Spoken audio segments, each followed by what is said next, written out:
Se você gosta de histórias que fazem pensar, inscreva-se no canal. Primeira parte. Sócrates apresenta a sua defesa. Capítulo 1. O que vós, cidadãos atenienses, haveis sentido com o manejo dos meus acusadores? Não sei. O certo é que eu, devido a eles, quase me esquecia de mim mesmo. Tão persuasivos foram. Contudo, não disseram nada de verdadeiro. Mas, entre as muitas mentiras que divulgaram, uma, acima de todas, eu admiro. Aquela pela qual disseram que deveis ter cuidado para não ser desenganados por mim, como homem hábil no falar. Mas, então, não se envergonham disto, de que logo seriam desmentidos com fatos, quando eu me apresentasse diante de vós, de nenhum modo hábil orador. Essa me parece a sua maior imprudência, se todavia denominam hábil no falar aquele que diz a verdade. Porque se dizem exatamente isso, poderei confessar que sou orador, não porém à sua maneira. Assim, pois, como acabei de dizer, pouco ou absolutamente nada disseram da verdade. Mas, ao contrário, eu vô-la direi em toda a sua claridade. Contudo, por Zeus, não ouvireis. Por certo, cidadãos atenienses, discursos enfeitados de locuções e de palavras, ou adornados como os deles, mas coisas ditas simplesmente com as palavras que me vierem à boca. Pois estou certo de que é justo o que eu digo, e nenhum de vós espera outra coisa. Em verdade, nem conviria que eu, nesta minha idade, me apresentasse diante de vós, ó cidadãos, como um jovenzinho que estuda os seus discursos. E todavia, cidadãos atenienses, isto vos peço. Se sentirdes que me defendo com os mesmos raciocínios com os quais costumo falar nas feiras, ou nos lugares onde muitos de vós me tendes ouvido, não vos espanteis por isso, nem provoqueis clamor, porquanto é esta a primeira vez que me apresento diante de um tribunal, e com mais de 70 anos de idade. Por isso sou quase estranho ao modo de falar daqui. Se eu fosse realmente um estrangeiro, sem dúvida me perdoaríeis, se eu falasse na língua e da maneira pelas quais tivesse sido educado. Assim também agora vos peço uma coisa que me parece justa. Permiti-me, em primeiro lugar, o meu modo de falar, e poderá ser pior, ou mesmo melhor. Depois, considerai o seguinte e só prestai atenção a isto: se o que eu digo é justo ou não. Essa, de fato, é a virtude do juiz, do orador, dizer a verdade. Capítulo 2. É justo, pois, cidadãos atenienses, que, em primeiro lugar, eu me defenda das primeiras acusações que me foram apresentadas, e dos primeiros acusadores. Depois me defenderei das últimas e dos últimos. Porque muitos dos meus acusadores têm vindo até vós há bastante tempo, talvez anos, sem jamais dizerem a verdade. A esses eu temo mais do que a Nito e aos seus companheiros, embora também sejam temíveis esses últimos.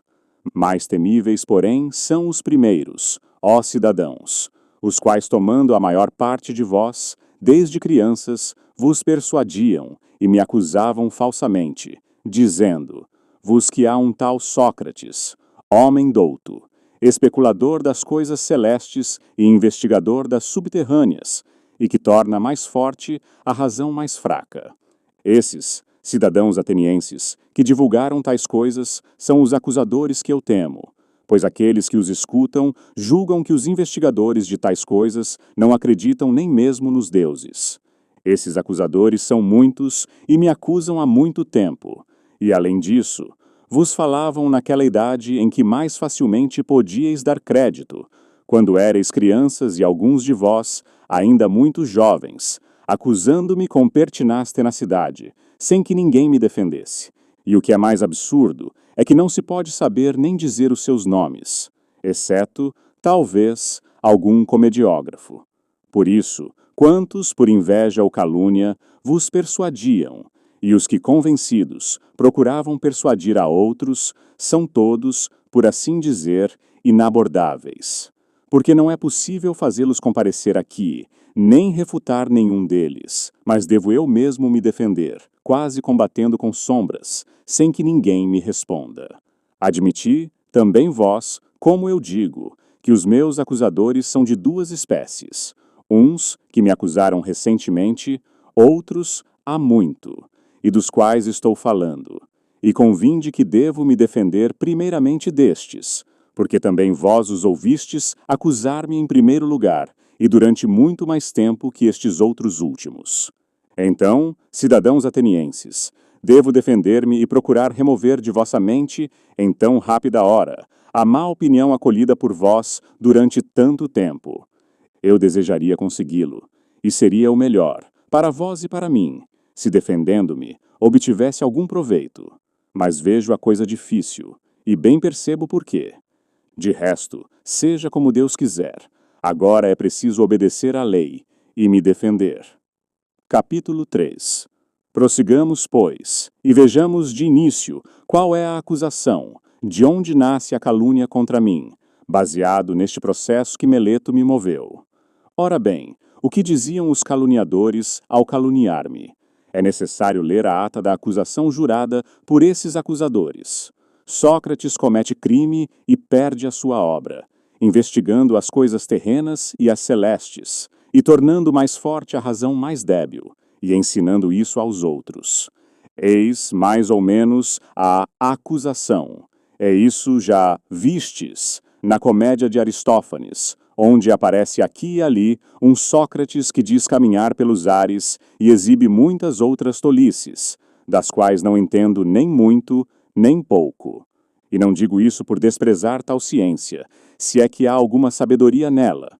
Mas o fato é, cidadãos atenienses, que de maneira alguma me ocupo de semelhantes coisas, e apresento as testemunhas, vós mesmos, e peço que vos informeis reciprocamente, e mutuamente vos interrogueis, quantos de vós me ouviram discursar algum dia, e muitos dentre vós sois desses. Perguntai-vos uns aos outros se alguém alguma vez me ouviu falar, ou muito, ou pouco, sobre tais assuntos, e então reconhecereis que tais são, do mesmo modo, as outras mentiras que dizem de mim. Capítulo 4. Na realidade, nada disso é verdadeiro, e se tendes ouvido de alguém que instruo e ganho dinheiro com isso, não é verdade. Embora, em realidade, isso me pareça bela coisa, que alguém seja capaz de instruir os homens, como Górgias Leontino, Pródico de Cou e Hípias de Élide. Porquanto, cada um desses, ó cidadãos, passando de cidade em cidade, é capaz de persuadir os jovens, os quais poderiam conversar gratuitamente com todos os cidadãos que quisessem. É capaz de persuadir a estar com eles, deixando as outras conversações. Mas aqui há outro erudito de Paros, o qual eu soube que veio para junto de nós, porque encontrei por acaso um que despendeu com os sofistas mais dinheiro que todos os outros juntos, Cálias de Hipônico. Tem 2 filhos, e eu o interroguei. Cálias, se os teus filhinhos fossem potrinhos ou bezerros, deveríamos escolher e pagar para eles um guardião, o qual os deveria aperfeiçoar nas suas qualidades inerentes. Seria uma pessoa que entendesse de cavalos e de pecuária. Mas como são homens, qual é o mestre que deves tomar para eles? Qual é o que sabe ensinar tais virtudes, a humana e a civil? Creio bem que tens pensado nisso, uma vez que tens 2 filhos. Haverá alguém ou não? Certamente. E eu perguntei, quem é, de onde é, e por quanto ensina? Eveno de Paros, por 5 minas. E eu suponho Eveno muito feliz se verdadeiramente possui essa arte e a ensina com tal garbo. Mas o que é certo é que também eu me sentiria altivo e orgulhoso se soubesse tais coisas. Entretanto, o fato é, cidadãos atenienses, que eu não sei. Capítulo 5. Alguns de vós poderiam talvez se opor a mim. Mas, Sócrates, o que é que fazes? De onde nasceram tais calunias? Se não tivesses te ocupado em alguma coisa tão diversa das coisas que os outros fazem, na verdade não terias ganho tal fama, e não teriam nascido estas acusações contra ti. Dize, pois, o que é isso, a fim de que não te julguem a esmo. Quem assim fala, parece-me que fala justamente, e eu procurarei demonstrar-vos que jamais foi essa a causa de tal fama e de tal calúnia. Ouvi-me. Talvez possa parecer a algum de vós que eu esteja gracejando. Entretanto, sabei-o bem, eu vos direi toda a verdade. Porque eu, cidadãos atenienses, se conquistei esse nome, foi por alguma sabedoria. Que sabedoria é essa, né? Aquela que é talvez propriamente a sabedoria humana. É, em realidade, arriscado ser sábio nela. Mas aqueles de quem falávamos ainda há pouco seriam sábios de uma sabedoria mais que humana. Ou, não sei o que dizer, porque certo não a conheço. Não façais rumor, cidadãos atenienses. Não fiqueis contra mim, ainda que vos pareça que eu diga qualquer coisa absurda. Pois que não é meu o discurso que estou por dizer, mas refiro-me a outro que é digno de vossa confiança. Apresento-vos, de fato, o Deus de Delfos como testemunha de minha sabedoria, se eu a tivesse, e qualquer que fosse. Conheceis bem Querofonte. Era meu amigo desde jovem, também amigo do vosso partido democrático, e participou de vosso exílio e convosco repatriou-se. E sabeis também como era Querofonte, veemente em tudo aquilo que empreendesse. Uma vez, de fato, indo a Delfos, ousou interrogar o oráculo a respeito disso, e, não façais rumor, por isso que digo, perguntou-lhe, pois, se havia alguém mais sábio do que eu. Ora, a pitonisa respondeu que não havia ninguém mais sábio. E a testemunha disso é teu irmão, que aqui está. Capítulo 6. Considerai bem a razão por que digo isso. Estou para demonstrar-vos de onde nasceu a calúnia. Em verdade, ouvindo isso, pensei, que queria dizer o Deus e qual é o sentido de suas palavras obscuras. Sei bem que não sou sábio, nem muito, nem pouco. O que quer dizer, pois, afirmando que sou o mais sábio? Certo não mente, não é possível. E fiquei por muito tempo em dúvida sobre o que pudesse dizer. Depois de grande fadiga, resolvi buscar a significação do seguinte modo. Fui a um daqueles detentores da sabedoria, com a intenção de refutar, por meio dele, sem dúvida, o oráculo, e com tais provas, opor-lhe a minha resposta. Este é mais sábio que eu, enquanto tu dizias que eu sou o mais sábio. Examinando esse tal, não importa o nome, mas era, cidadãos atenienses, um dos políticos, este de quem eu experimentava essa impressão, e falando com ele, afigurou-se-me que esse homem parecia sábio a muitos outros, e principalmente a si mesmo, mas não era sábio. Procurei demonstrar-lhe que ele parecia sábio sem o ser. Daí me veio o ódio dele e de muitos dos presentes. Então, pus-me a considerar, de mim para mim, que eu sou mais sábio do que esse homem, pois que, ao contrário, nenhum de nós sabe nada de belo e bom, mas aquele homem acredita saber alguma coisa, sem sabê-la, enquanto eu, como não sei nada, também estou certo de não saber. Parece, pois, que eu seja mais sábio do que ele, nisso ainda que seja pouca coisa. Não acredito saber aquilo que não sei. Depois desse, fui a outro daqueles que possuem ainda mais sabedoria que esse, e me pareceu que todos são a mesma coisa. Daí veio o ódio também deste e de muitos outros. Capítulo 7. Depois prossegui sem mais me deter, embora vendo, amargurado e temeroso, que estava incorrendo em ódio, mas também me parecia dever fazer mais caso da resposta do Deus. Para procurar, pois o que queria dizer o oráculo, eu devia ir a todos aqueles que diziam saber qualquer coisa. E então, cidadãos atenienses, já que é preciso dizer a verdade, me aconteceu o seguinte.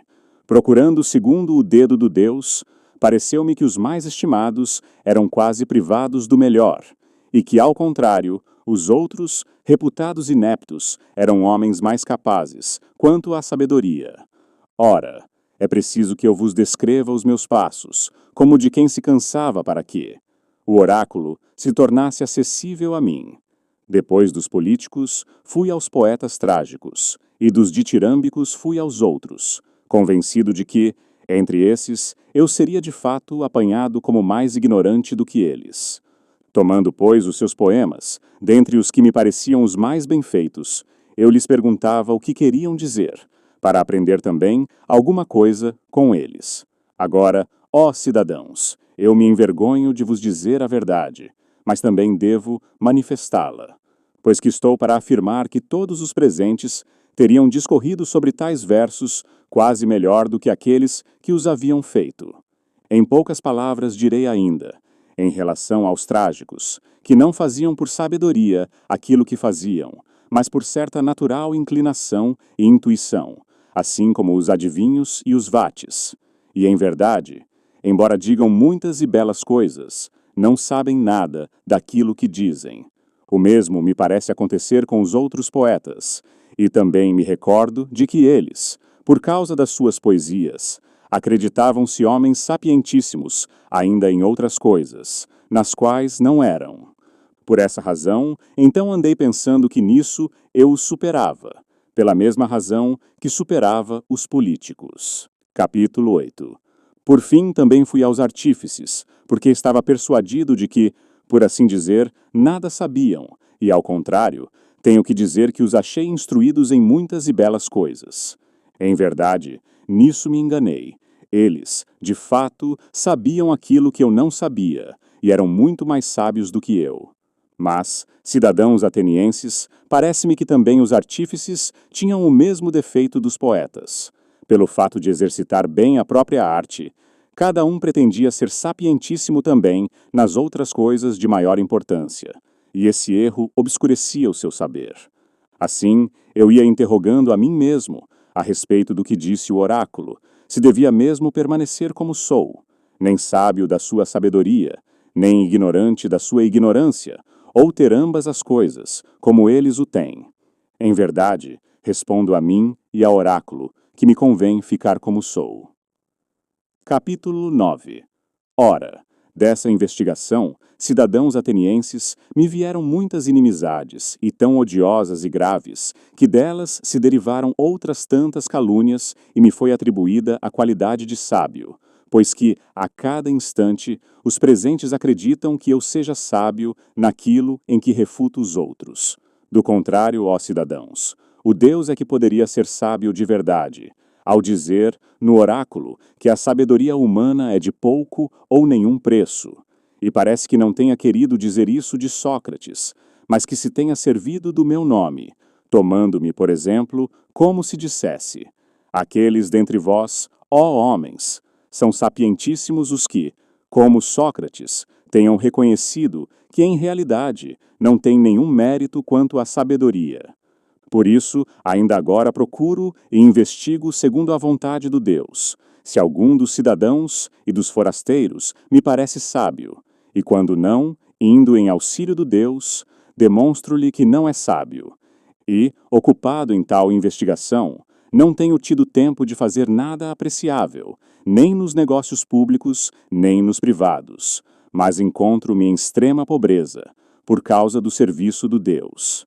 Além disso, os jovens ociosos, os filhos dos ricos, seguindo-me espontaneamente, gostam de ouvir-me examinar os homens, e muitas vezes me imitam, por sua própria conta, e empreendem examinar os outros. E então, encontram grande quantidade daqueles que acreditam saber alguma coisa, mas pouco ou nada sabem. Daí, aqueles que são examinados por eles encolerizam-se comigo, assim como com eles, e dizem que há um tal Sócrates, perfidíssimo, que corrompe os jovens. E quando alguém lhes pergunta o que é que ele faz e ensina, não tem nada a dizer, pois ignoram, e para não parecerem embaraçados, dizem aquela acusação comum, a qual é movida a todos os filósofos, que ensina as coisas celestes e terrenas, a não acreditar nos deuses, e a tornar mais forte a razão mais débil. Sim, porque não querem, a meu ver, dizer a verdade, isto é, que descobriram a presunção de seu saber, quando não sabem nada. Assim penso, sendo eles ambiciosos e resolutos, e em grande número, e falando de mim concordemente e persuasivamente, vos encheram os ouvidos, caluniando-me de há muito tempo, e com persistência.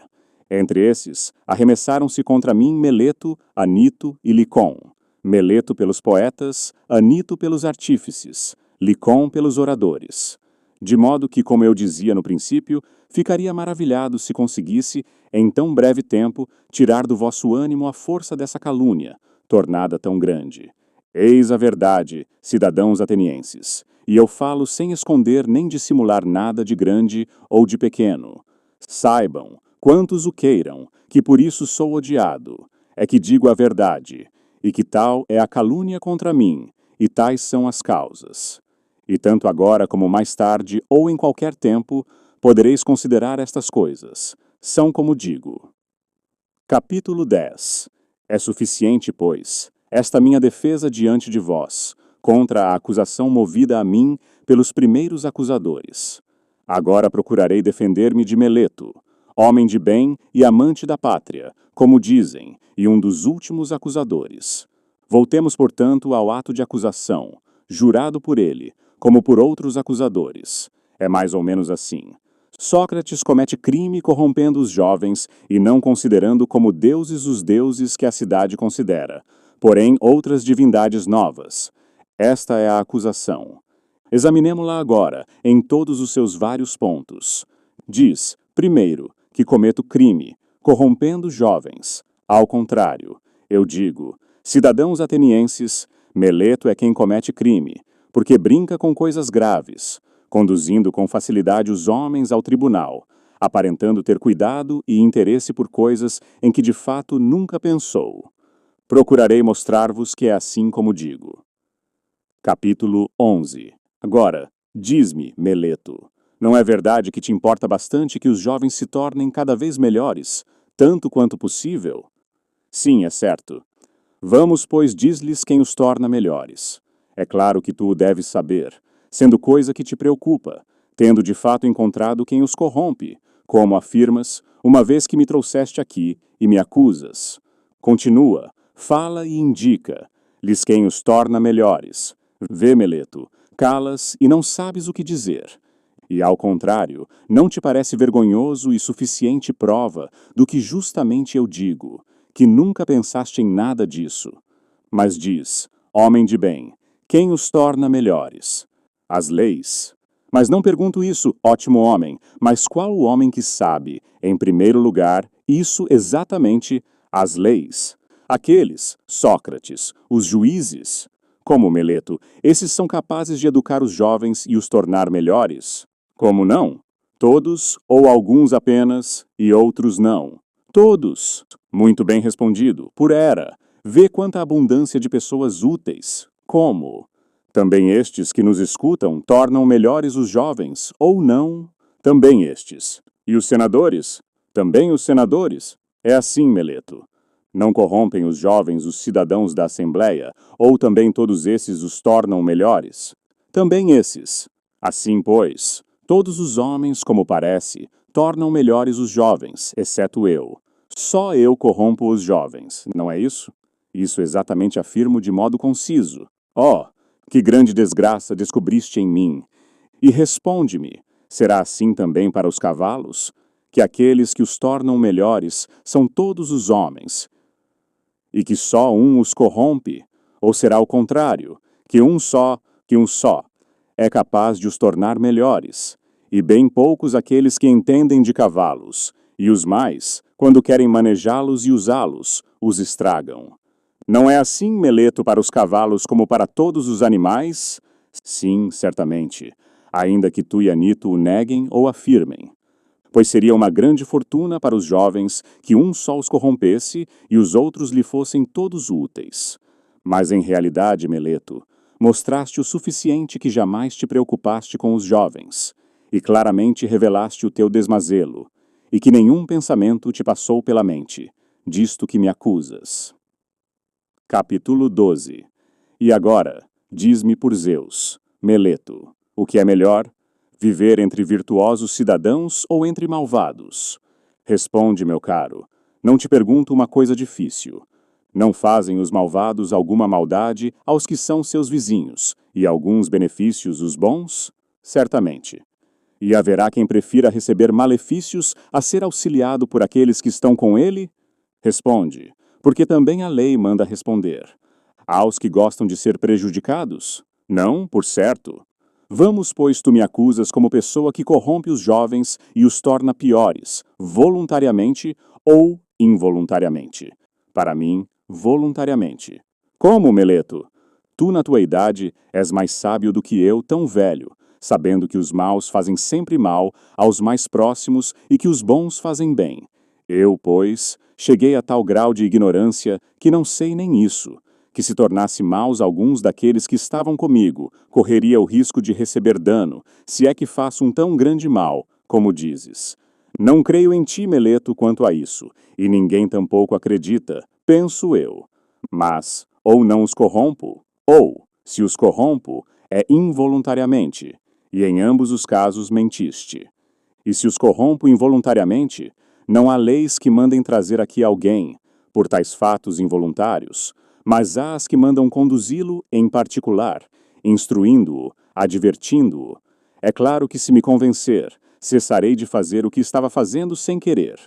Tu, ao contrário, evitaste encontrar-me e instruir-me, não o quiseste, e me conduzes aqui, onde a lei ordena citar aqueles que têm necessidade de pena, e não de instrução. Capítulo 13. Mas, cidadãos atenienses, os fatos evidenciaram o que eu sempre disse. Nunca Meleto prestou atenção a tais coisas, nem muita, nem pouca. Todavia, explica, Meleto, o que significa a tua expressão, dizendo que corrompo os jovens. É claro, segundo a acusação escrita por ti mesmo, que ensino a não respeitar os deuses que a cidade respeita, porém, outras divindades novas. Não dizes que os corrompo, ensinando tais coisas? Sim, é isso mesmo que eu digo, sempre que posso. Assim, pois, Meleto, por estes mesmos deuses, de que agora está falando, fala ainda mais claro, a mim e aos outros. Não consigo entender se dizes que eu ensino a acreditar que existem certos deuses. E em verdade creio que existem deuses, e não sou de todo ateu, nem sou culpado de tal erro. Mas não são os da cidade, porém outros, e disso exatamente me acusam, dizendo que eu creio em outros deuses. Ou dizes que eu mesmo não creio inteiramente nos deuses e que ensino isso aos outros. Eu digo isso, que não acreditas inteiramente nos deuses. Admirável Meleto, a quem disse eu isso? Não creio, pois, do mesmo modo que os outros homens, que o sol e a lua são deuses? Não, por Zeus, ó juízes, ele disse de fato que o sol é uma pedra e a lua, terra. Tu acreditas acusar Anaxágoras, caro Meleto, e me desprezas tanto e me consideras tão privado de letras a ponto de não saber que os livros de Anaxágoras Clasomênio estão cheios de tais raciocínios, de modo que os jovens aprendem coisas de mim, pelas quais podem, talvez, pagando todos no máximo uma dracma, rir-se de Sócrates, quando se lhe atribui arrogância, embora isso pareça estranho. Mas por Zeus, assim te parece, que eu creio que não exista nenhum Deus? Nenhum por Zeus, nenhum mesmo. És de certo indigno de fé, Meleto, e também a ti mesmo, me parece, tais coisas são inacreditáveis. Porque este homem, cidadãos atenienses, me parece a própria arrogância e imprudência, e certamente escreveu essa acusação por medo, intemperança e leviandade juvenil. De fato ele, para mim, se assemelha a alguém que proponha um enigma e diga, interrogando-se a si mesmo, perceberá Sócrates, o sábio, que eu estou zombando dele e me contradigo, ou conseguirei enganá-lo e aos outros que me ouvem. E, ao contrário, me parece que no ato da acusação se contradiz de propósito, como se dissesse, Sócrates comete crime, não acreditando nos deuses, mas acreditando nos deuses. E isso, na verdade, é fazer zombaria. Capítulo 14. Considerai, pois, comigo, ó cidadãos, de que modo me parece que ele diz isso. Responde-nos tu, Meleto, e vós, como pedi a princípio, não façais tumulto contra mim, se conduzo o raciocínio desse modo. Existem entre os homens, Meleto, os que acreditam que há coisas humanas e que não há homens? Que responda ele, ó juízes, sem resmungar ora uma coisa, ora outra. Há os que acreditam que não há cavalos, e coisas que tenham relação com os cavalos sim, ou acreditam que não há flautistas, e coisas relativas à flauta sim? Não há? Ótimo homem, se não queres responder, digo eu, aqui a ti e aos outros presentes. Mas ao menos responde a isto. Há quem acredite que há coisas demoníacas, e demônios não. Não há. Oh, como estou contente que tenhas respondido de má vontade, constrangido por outros. Tu dizes, pois, que eu creio e ensino coisas demoníacas, sejam novas, sejam velhas. Portanto, segundo o teu raciocínio, Eu creio que há coisas demoníacas, e o juraste na tua acusação. Ora, se creio que há coisas demoníacas, certo é absolutamente necessário que eu creia também na existência dos demônios. Não é assim? Assim é. Estou certo de que o admites, porque não respondes. E não tomo em apreço os demônios como deuses ou filhos de deuses. Sim ou não? Sim, é certo. Se, pois, creio na existência dos demônios, como dizes, se os demônios são uma espécie de deuses, isso seria propor que não acredito nos deuses, depois que, ao contrário, creio nos deuses, porque ao menos creio na existência dos demônios. Se, por outra parte, os demônios são filhos bastardos dos deuses com as ninfas ou outras mulheres, das quais somente se dizem nascidos, quem jamais poderia ter a certeza de que são filhos dos deuses se não existem deuses? Seria de fato do mesmo modo absurdo que alguém acreditasse nas mulas, filhas de cavalos e das jumentas, e acreditassem não existirem cavalos e asnos. Mas, Meleto, tua acusação foi feita para me pôr à prova, ou também por não saberes a verdadeira culpa que me pudesses atribuir. Por que, pois, te arriscas a persuadir um homem, mesmo de mente restrita, de que pode a mesma pessoa acreditar na existência das coisas demoníacas e divinas, e, por outro lado, essa mesma pessoa não admitir demônios, nem deuses, nem heróis? Isso não é possível. Capítulo 15. Em realidade, cidadãos atenienses, para demonstrar que não sou réu, segundo a acusação de Meleto, não me parece ser necessária longa defesa, mas isto basta. Aquilo, pois, que eu dizia no princípio, que há muito ódio acumulado contra mim, bem sabeis que é verdade. E isso é o que me vai perder se eu me perder. E não Meleto ou Anito, mas a calúnia e a insídia do povo. Pela mesma razão se perderam muitos outros homens virtuosos, e outros ainda, creio, serão perdidos. Não há perigo que a série se feche comigo. Mas talvez pudesse alguém dizer: não te envergonhas, Sócrates, de te aplicares a tais ocupações, pelas quais agora estás arriscado a morrer?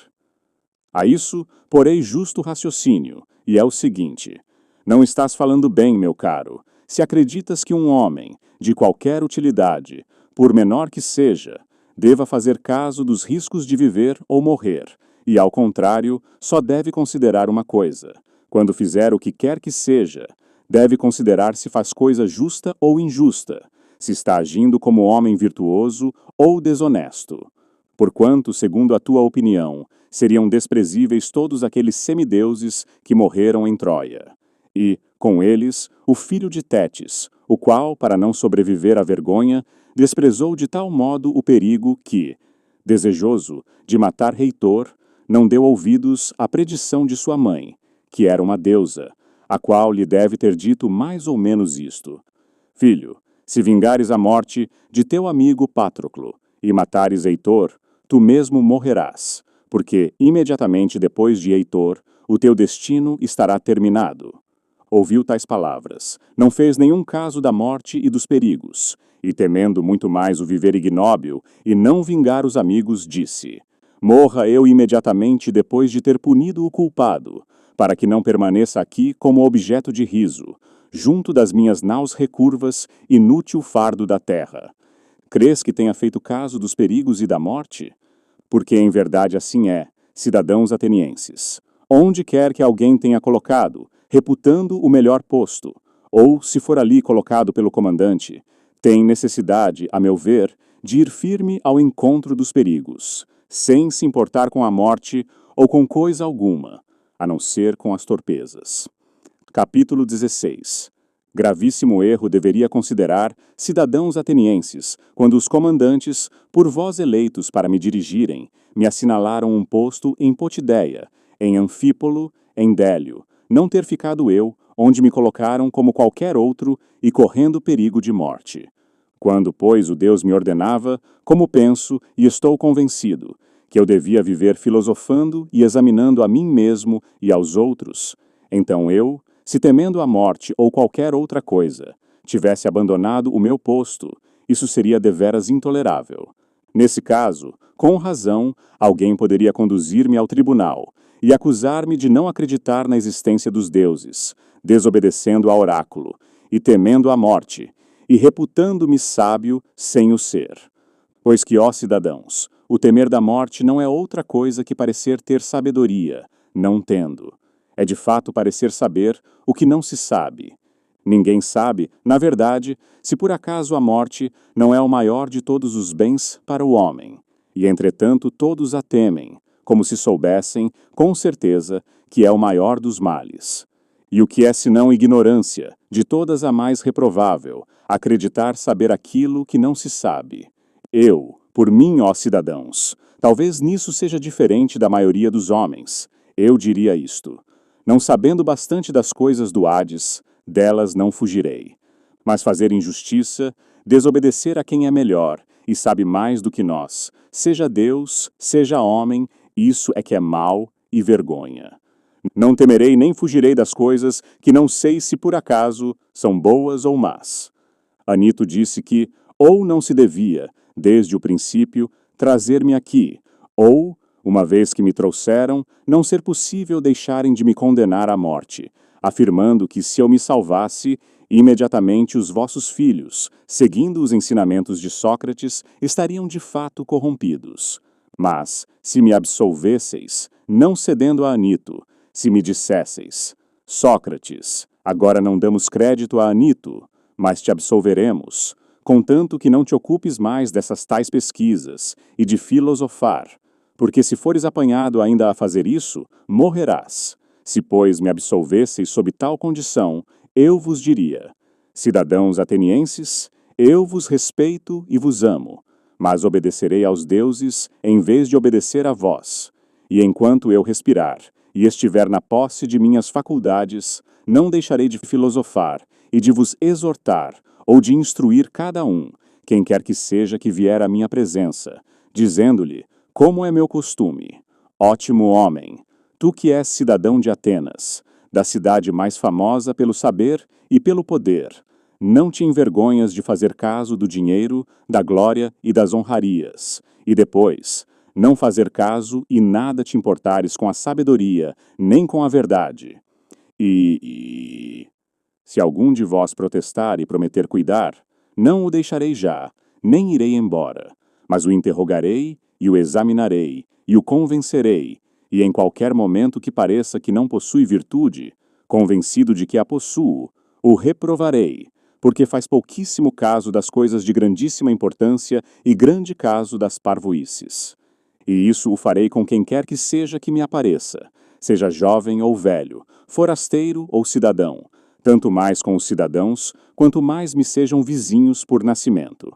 Isso justamente é o que me manda o Deus, e vós o sabeis. E creio que nenhum bem maior tendes na cidade, maior que este meu serviço do Deus. Por toda parte eu vou persuadindo a todos, jovens e velhos, a não se preocuparem exclusivamente, e nem tão ardentemente, com o corpo e com as riquezas, como devem preocupar-se com a alma, para que ela seja quanto possível melhor.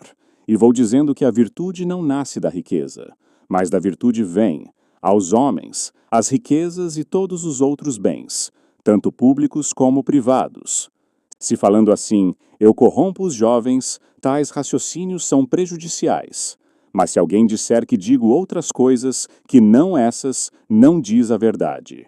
Por isso vos direi, cidadãos atenienses, que secundado Anito ou não, absolvendo-me ou não, não farei outra coisa, nem que tenha de morrer muitas vezes.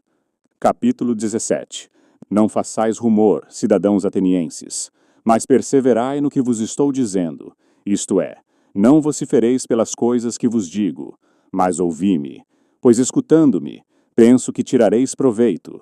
Aqui estou para vos dizer algumas outras coisas, e talvez, por isso, levantareis a voz, mas não o deveis fazer.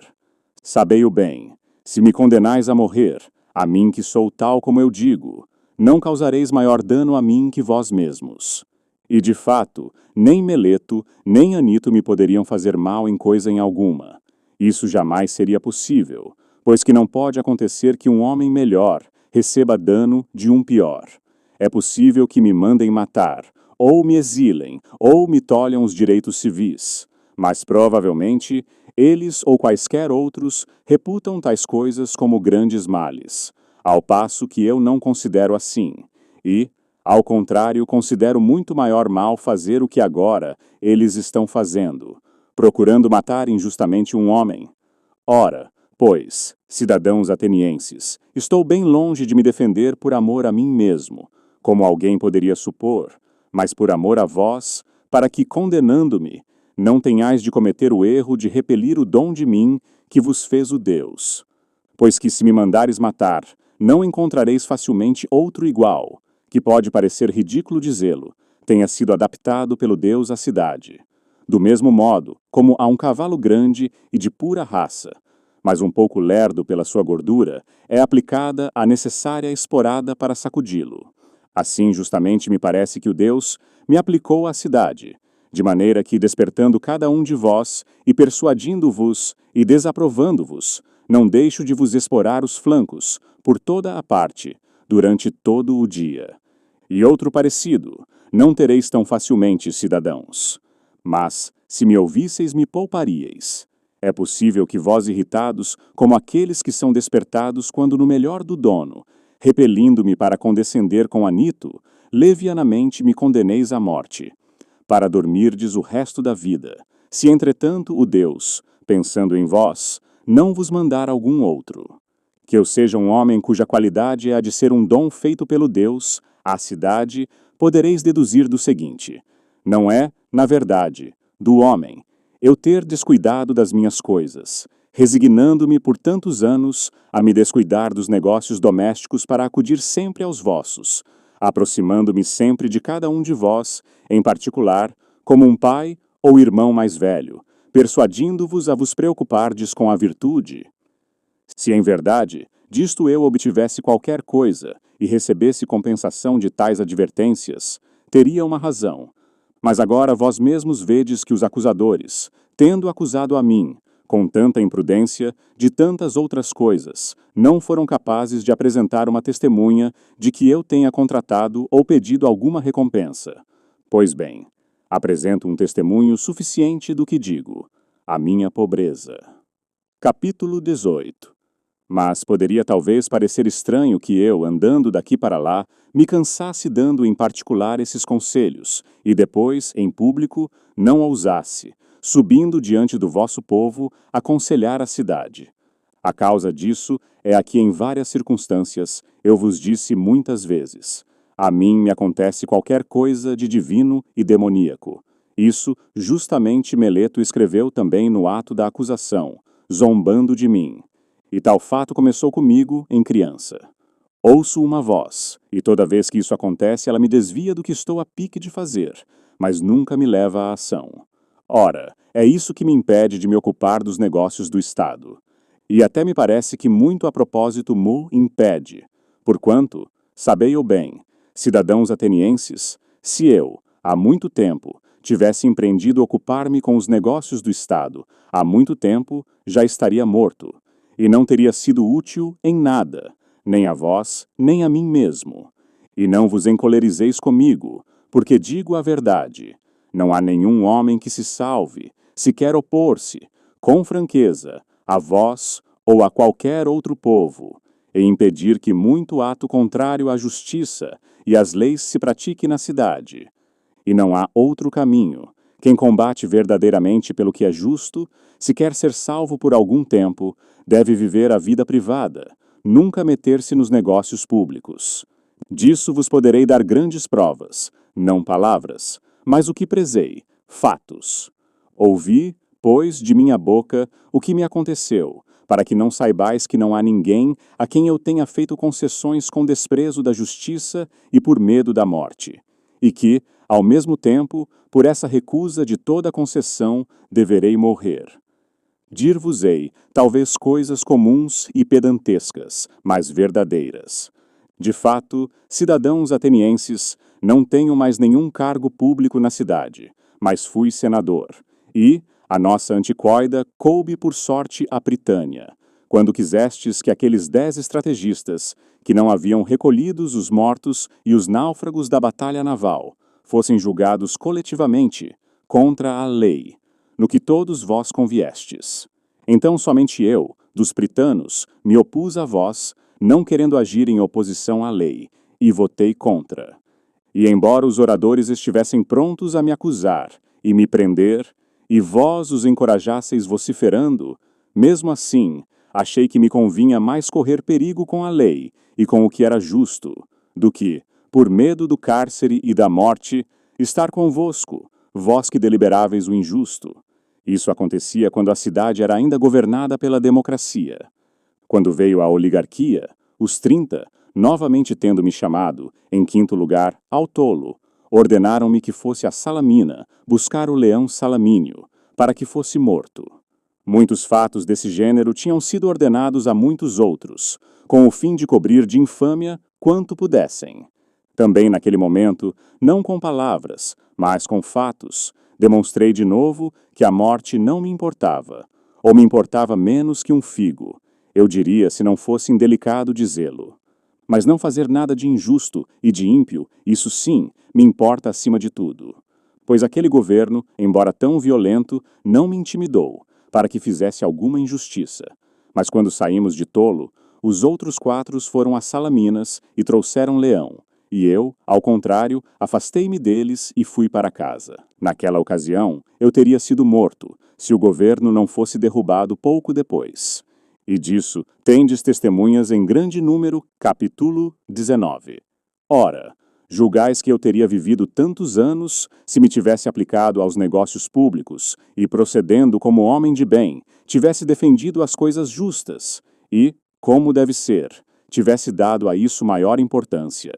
Muito longe disso, cidadãos atenienses. Na verdade, também nenhum outro se teria salvo. Eu, porém, durante toda a minha vida, se fiz alguma coisa, em público ou em particular, vos apareço sempre o mesmo, não tendo jamais concedido coisa alguma contra a justiça, nem aos outros, nem a algum daqueles que meus caluniadores chamam de meus discípulos. Mas nunca fui mestre de ninguém. Se, pois, alguém se mostrou desejoso da minha presença quando eu falava, e acudiam à minha procura jovens e velhos, nunca me recusei a ninguém. Nunca, ao menos, falei de dinheiro, mas igualmente me presto a me interrogar os ricos e os pobres, quando alguém, respondendo, quer ouvir o que digo. E se algum deles se torna melhor, ou não se torna, não posso ser responsável, pois que não prometi, nem dei, nesse sentido, nenhum ensinamento. E se alguém afirmar que aprendeu ou ouviu de mim, em particular, qualquer coisa de diverso do que disse a todos os outros, sabei bem que não diz a verdade. Capítulo 20. Entretanto, como pode acontecer que alguns se comprazam em passar muito tempo comigo? Já ouvistes, cidadãos atenienses, eu já vos disse toda a verdade. É porque tomam gosto em ouvir e examinar aqueles que acreditam ser sábios e não o são. Não é de fato coisa desagradável. E, como disse, foi o Deus que me ordenou a fazê-lo, com oráculos, com sonhos e com outros meios, pelos quais algumas vezes a divina vontade ordena a um homem que faça o que quer que seja. Tudo isso, cidadãos atenienses, é verdade e fácil de provar. Com efeito, suponhamos que entre os jovens há alguns que estou corrompendo e outros que já corrompi. Seria aparentemente inevitável que alguns destes, quando tiveram mais idade, compreendessem que eu lhes tinha alguma vez aconselhado uma ação má, e hoje deveriam estar aqui para me acusar e vingar-se de mim. Suponhamos ainda que eles não teriam querido vir pessoalmente. Mesmo assim, alguns de seus parentes, pais, irmãos ou pessoas de família, se algum dia receberam danos de minha parte, agora deveriam recordar e tirar vingança. Mas eis que vejo aqui presentes muitos desses. Primeiro Criton, meu contemporâneo, e do mesmo Demos, pai de Critóbulo. Depois Lisânias Fécio, pai de Epígenes, além destes outros cujos irmãos estiveram comigo na intimidade. Nicostrato, filho de Teosóides e irmão de Teodoto. E Teodoto, que já é falecido, não poderia impedir Nicostrato de falar contra mim. E há ainda Paralo de Demócodo, irmão de Teageto, do qual é irmão Platão, e Agentádoro, de que é irmão Apolodoro. E muitos outros eu poderia citar, alguns dos quais especialmente deveriam ter sido apresentados por Meleto como testemunhas, no seu discurso. Mas, se agora se esquivam, aos presentes aqui, eu lhes permito dizerem-se a qualquer coisa dessa natureza. Mas vós, ó juízes, sois de parecer contrário, achareis que todos estão prontos a me ajudar. Mas incorruptíveis homens já de idade avançada, parentes daqueles, que razão teriam para me ajudar senão aquela, reta e justa, convencidos de que Meleto mente, e que eu digo a verdade? Capítulo 21. Assim seja, ó cidadãos. É mais ou menos isso que eu poderei dizer em minha defesa ou qualquer coisa semelhante. Provavelmente, porém, algum de vós poderá ficar encolerizado, recordando-se de si mesmo. Se sustentou uma contenda embora em menor proporções do que essa minha, pediu e suplicou aos juízes, com muitas lágrimas, trazendo aqui os filhos e muitos outros parentes e amigos, a fim de mover a piedade ao seu favor. Eu não farei certamente nada disso, embora vá ao encontro, como se pode acreditar, do extremo perigo. É possível que qualquer um, considerando isso, pudesse irritar-se contra mim e, encolerizado por isso mesmo, desse o voto com ira.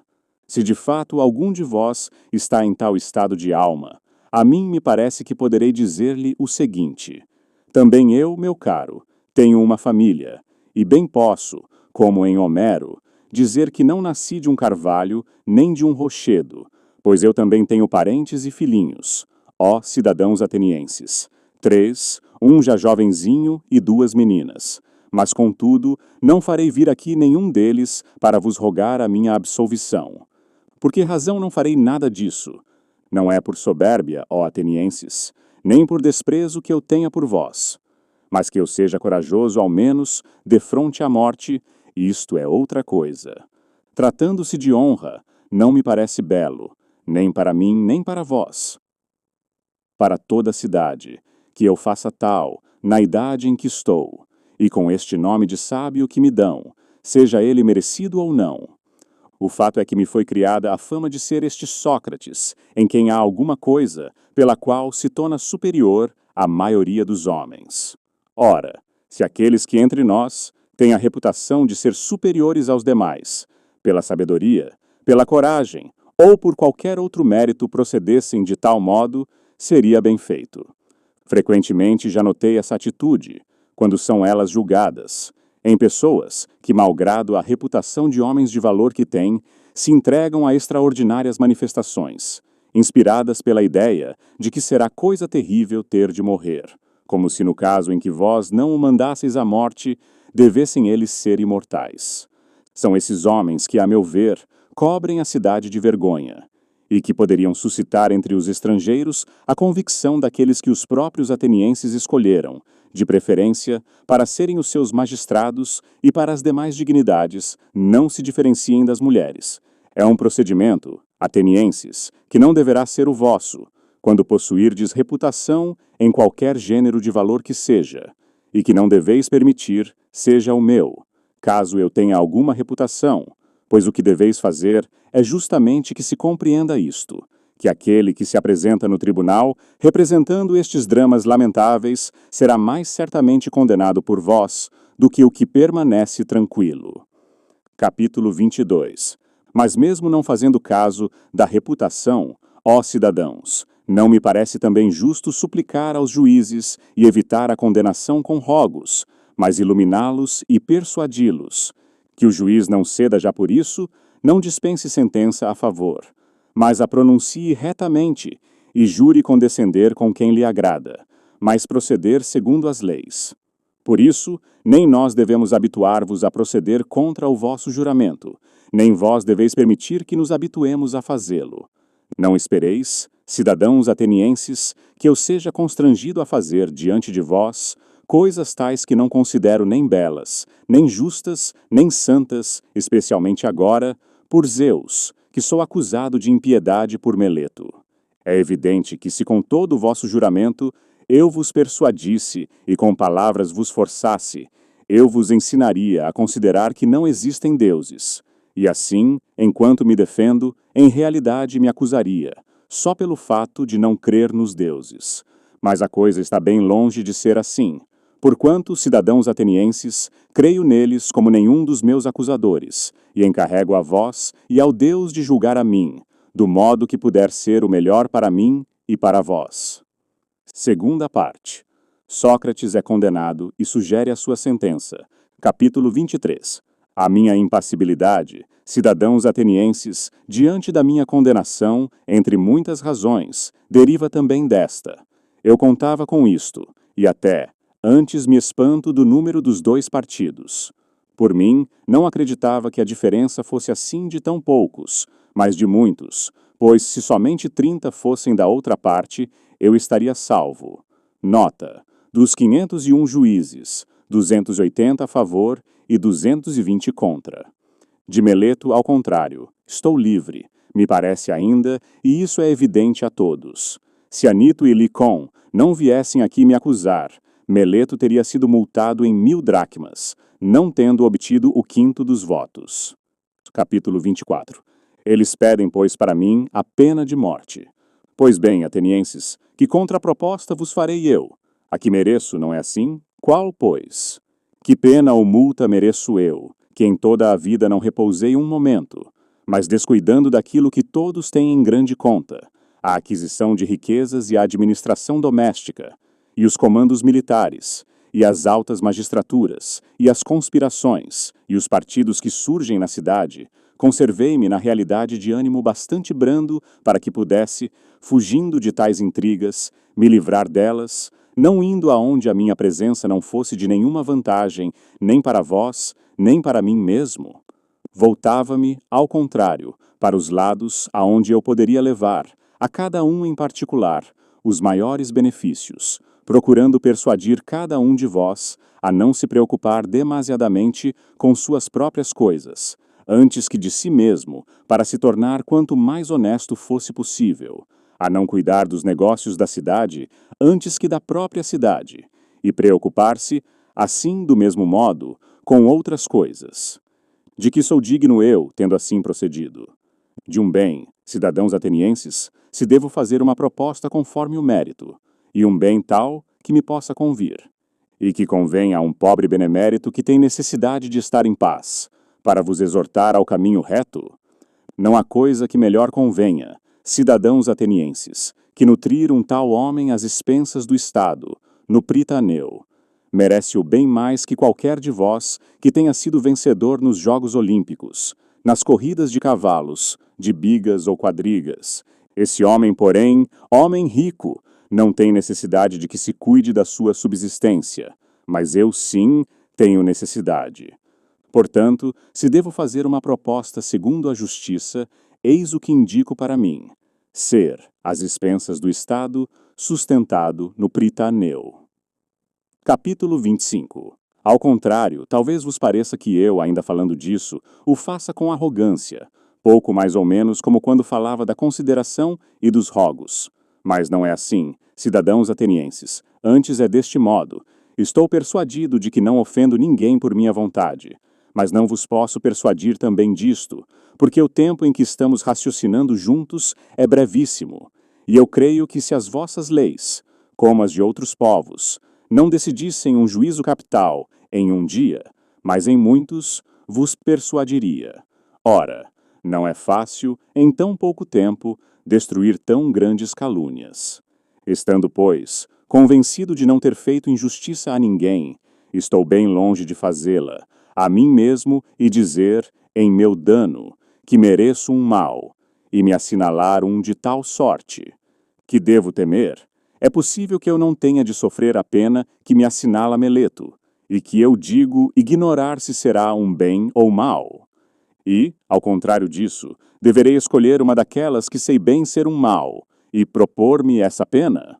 O cárcere, e por que devo viver no cárcere, escravo do magistrado que o preside, escravo dos 11. Ou uma multa, ficando amarrado, enquanto não acabe de pagá-la. Seria, pois, o exílio que deveria propor como pena para mim? É possível que vós me indiqueis essa pena. Eu teria verdadeiramente um amor excessivo à vida se fosse irrefletido, a ponto de não ser capaz de refletir nisso. Vós que sois meus concidadãos, acabastes por não achar meios de suportar meus sermões. Estes se tornaram para vós um fardo bastante pesado e detestável, para que hoje procurei livrar-vos. Serão os meus sermões mais fáceis de suportar para os outros? Muito longe disso, atenienses. Bela vida, em verdade, seria a minha, nesta idade, viver fora da pátria, passando de uma cidade a outra, expulso em degredo. Sei bem que onde quer que eu vá, os jovens ouvirão os meus discursos como aqui. Se eu os repelir, eles mesmos me mandarão embora, convencendo os velhos a fazê-lo. E se não os repelir, os seus pais e parentes me mandarão embora igualmente, sob qualquer pretexto. Capítulo 26. Ora, é possível que alguém perguntasse: Sócrates, não poderias viver longe da pátria, calado e em paz? Eis justamente o que é mais difícil fazer e aceitar a alguns dentre vós. Se digo que seria desobedecer ao Deus, e que por essa razão eu não poderia ficar tranquilo, não acreditaríeis em mim, supondo que tal afirmação é, de minha parte, uma fingida ingenuidade. Se, ao contrário, digo que o maior bem para um homem é justamente este: falar todos os dias sobre a virtude e os outros argumentos sobre os quais me ouvistes raciocinar, examinando a mim mesmo e aos outros, e que uma vida sem esse exame não é digna de ser vivida, ainda menos acreditaríeis ouvindo-me dizer tais coisas. Entretanto, é assim como digo, ó cidadãos, mas aqui não é fácil ser persuasivo. E, por outro lado, não estou habituado a acreditar que seja digno de algum mal. De fato, se tivesse dinheiro, eu me multaria em uma soma que pudesse pagar, porque não teria prejuízo algum. Mas o fato é que não tenho. Só se quiserdes multar-me em tanto quanto eu possa pagar. Talvez eu vos pudesse pagar uma mina de prata. Multo-me, pois, em tanto. Mas Platão, cidadãos atenienses, Críton, Cristóbulo e Apolodoro me obrigam a multar-me em 30 minas e oferecem fiança. Multo-me, pois, em tanto, e eles vos serão fiadores dignos de crédito. Terceira parte. Sócrates se despede do tribunal. Capítulo 27. Por não terdes querido esperar um pouco mais de tempo, atenienses, ireis obter, da parte dos que desejam lançar o opróbrio sobre a nossa cidade, a fama e a acusação de haverdes sido os assassinos de um sábio, de Sócrates. Porque quem vos quiser desaprovar me chamará, sem dúvida, de sábio, embora eu não o seja. Pois bem, tivesseis esperado um pouco de tempo, a coisa seria resolvida por si. Vós vedes, de fato, a minha idade. E digo isso não a vós todos, mas àqueles que me condenaram à morte.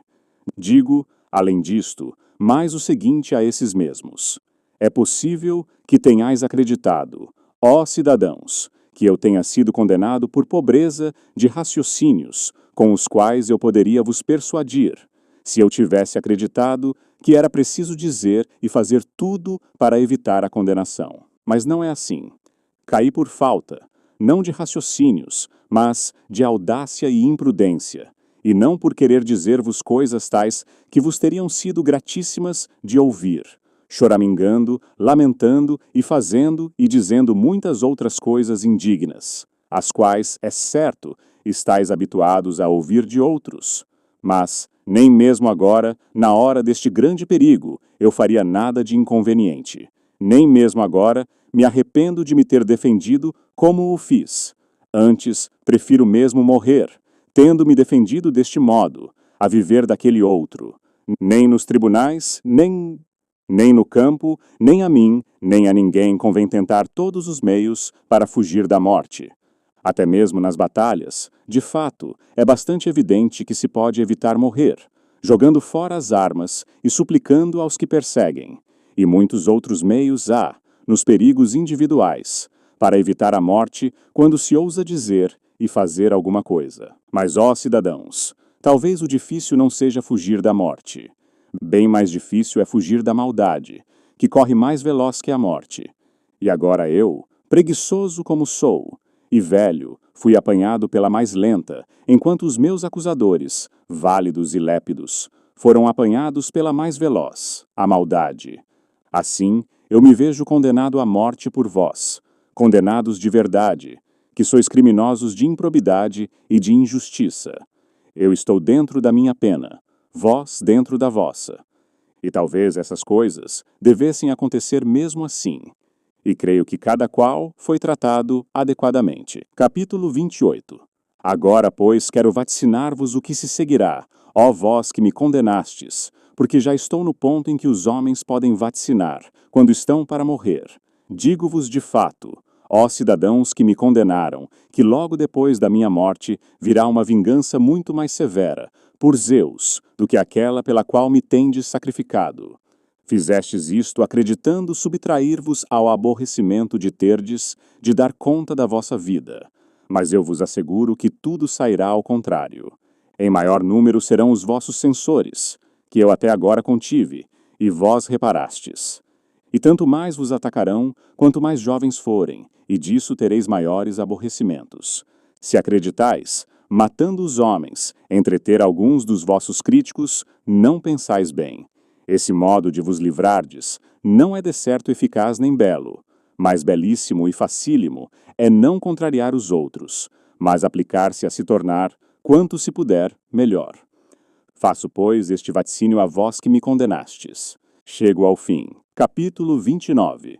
Quanto àqueles cujos votos me absolveram, eu teria prazer de conversar com eles a respeito deste caso, que acaba de ocorrer enquanto os magistrados estão ocupados, enquanto não chega o momento de ter de ir ao lugar onde terei de morrer. Ficai, pois, comigo este pouco de tempo, ó cidadãos, porque nada nos impede de conversarmos mais um pouco, enquanto se pode. É que a vós, como meus amigos, quero mostrar que não desejo falar do meu caso presente. A mim, de fato, ó juízes, uma vez que chamando-vos juízes, vos dou o nome que vos convém. Aconteceu qualquer coisa de maravilhoso. Aquela minha voz habitual do demônio, Daimon e Baal-gênio, em todos os tempos passados, me era sempre frequente, e se opunha ainda mais nos pequeninos casos, cada vez que fosse para fazer alguma coisa que não estivesse muito bem.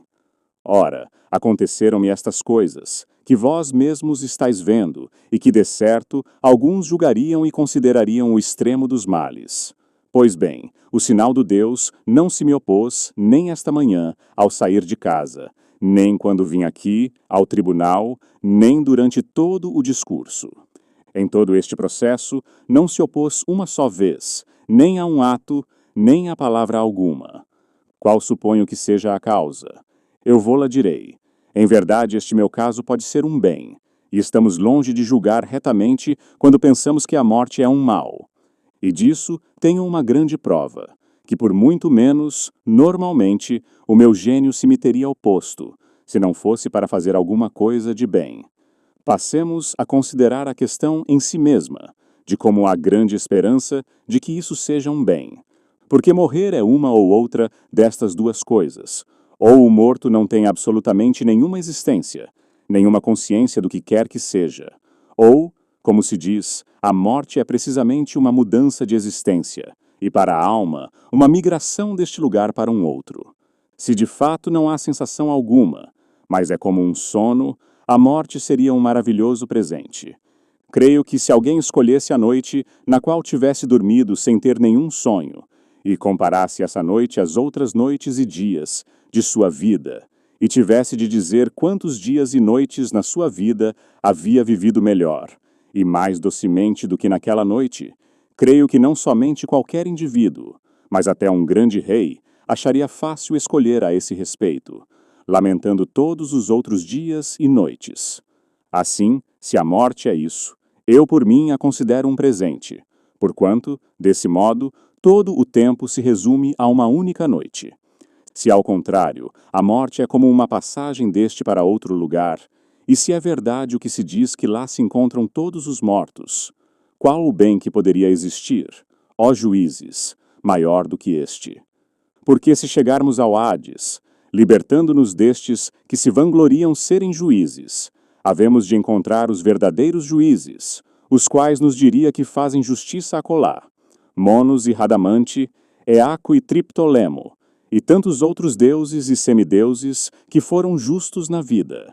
Seria então essa viagem uma viagem de se fazer pouco caso. Que preço não seríeis capazes de pagar, para conversar com Orfeu, Museu, Hesíodo e Homero. Quero morrer muitas vezes, se isso é verdade, pois para mim, especialmente, a conversação acolá seria maravilhosa quando eu encontrasse Palamedes e Ajax Telamônio, e qualquer um dos antigos, mortos por injusto julgamento.